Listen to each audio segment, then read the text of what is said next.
I'm Shivani Gupta. I'm obsessed with small to medium businesses growing. As business owners, we take so much risk and we want to make sure it's worth it. I believe one of the best presents you can give yourself as a business owner is to be able to learn how to scale your people, your profit, and your processes.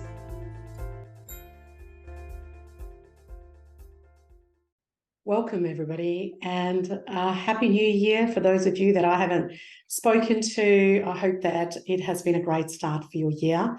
And it's crazy to believe that we are halfway through the first month already as this podcast is being released. I wanted to talk to you about how to grow your business differently and better and faster so that you can get the results that you want and you get to love your business.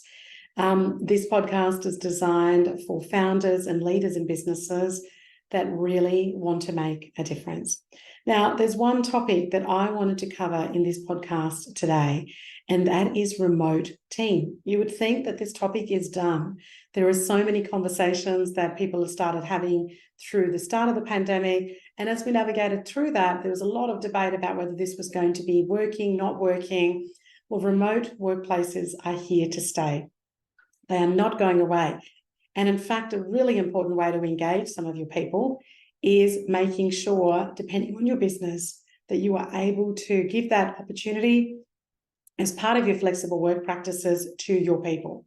So it is now standard workplace culture, unless your business is one of those that absolutely requires face-to-face work. For example, a cafe, or there may be other frontline workers in a bunch of different things. So what are some of the strategies that you could implement as a founder and leader in that business in terms of being able to make sure that remote keeps working for you? If you've already been doing it for a while, great time to be able to assess it at the beginning of the year, looking at some of the pros and cons, what worked for you, what didn't work for you, have a little focus group, have a discussion within your team, whether it's a small or medium or large team, and have a conversation with people saying what's working with our remote stuff, what's not working. For those of you that are needing to increase strategies, 5 things that I really want to cover. The first thing is streamlined communication. What do we mean by that? Well, whether you're working remotely or face-to-face, making sure that the team has a great foundation in terms of how they communicate effectively, making sure that the dynamics of the team and the different personalities of the team, and when we are doing things like brainstorming and coming up with new ideas, it's really important in terms of how do we get contributions from absolutely everyone, and how do we make sure that we stay in touch and make sure that we function efficiently. We also want to look at talking to remote teams and making sure that we schedule in some time as owners and leaders of businesses to be able to speak to them so that they feel more connected. It's much easier doing that when you're in a face-to-face environment. And finding the right balance is really crucial. Like, we don't want to get things out of control. We don't want to have excessive communication. Just because we're remote, we don't want everybody attending all these different meetings that they don't need to. So we don't want to just share for the sake of sharing. We want to make sure that improves productivity, and it is what you can do to improve it. The second thing that I want to talk about is how to enhance the culture for teams that are working productively.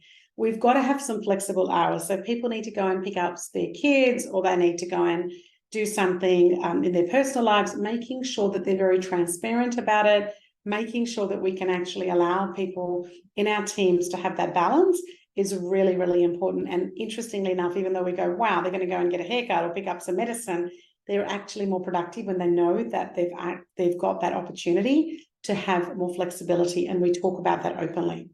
It's also really important when it comes to the culture to look at offering incentives, and we might look at physical health and how to improve that and how to manage employees' well-being, and we also want to be able to look at people's mental health. And what are some of the things that we can do when we speak about that? I did a whole podcast show on this around productivity and mental health of your employees that you also might want to tune into. And the other thing is, how do we actually make sure that the employee engagement is great and that they really understand the policies and they understand why we all are here and the why in terms of what we're connected to. The third strategy that I want to talk about is establishing well-recorded procedures. Now, it's really important. Somebody very wise said to me, it's never a people problem, it's always a system problem. And your policies and making sure your procedures that you have when people are remote, that everybody's following it, making sure they're updated. You may have a whole heap of learnings out of 2023 that you might want to implement in 2024. So, teams should just be told about the goal and how we might be able to achieve it. You might have your SOPs or standing operating procedures for certain roles in terms of how you want things done at a particular level, but just making sure that people stick to that productivity, making sure you're automating as much of that is so important. One of the key things that happened through the pandemic, and look, perhaps it's been happening for decades, is that when people are really good in your team, we tend to pile on things to them. What is that saying? If you want something done, give it to a busy person. That happens all the time in teams.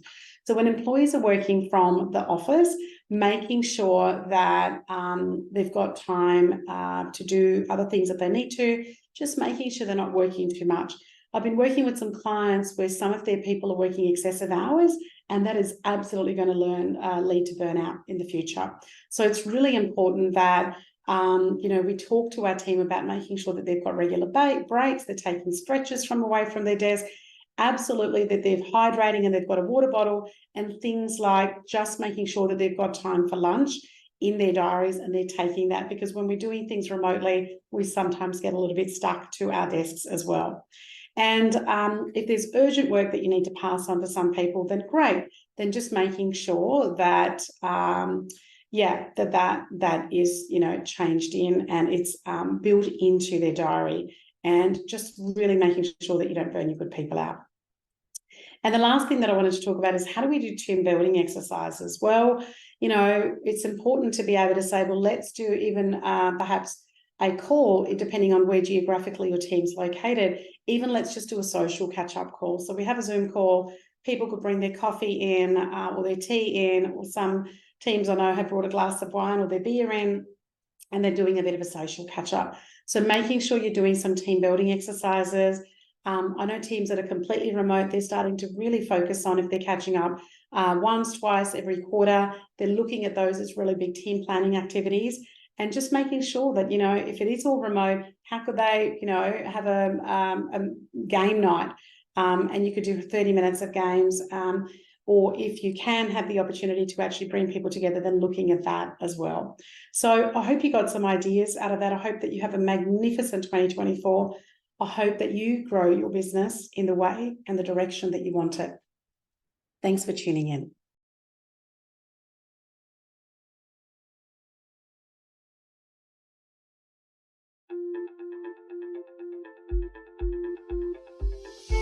I'm Shivani Gupta, and you've been listening to the Grow Your Business podcast.